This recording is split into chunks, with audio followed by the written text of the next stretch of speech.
நீ என்ன தென்மதுரை அரசாணியா, நெசமாக வந்து இருக்கும் அல்லிராணியா, நான் என்ற எண்ணம் கொண்டு நடக்காதம்மா, நடந்தா தங்கையா கிட்ட நடக்காதம்மா, இல்லாதத பொல்லாதது எல்லாருக்கும் சொல்லாது,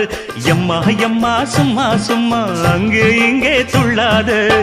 பெண்ணாக வந்தாலே பெரும்பாகியம், முன்னோர்கள் சொன்னாரடி ஒரு வாக்கியம், வாயாடியே போல பெண்ணாலே பெண்ணின் புகழ் மங்கும் தன்னாலே, பாட்டு படிக்கும் குயிலே உன் பாட்ட நீ பாட்டு ஒயிலே, பூட்டி பூட்டிச்சு வப்பேன் வீட்டு கிளிய ஒன்ன காட்டில் தோரத்தி 2 போட்டு கிறங்க வப்பேன் தந்த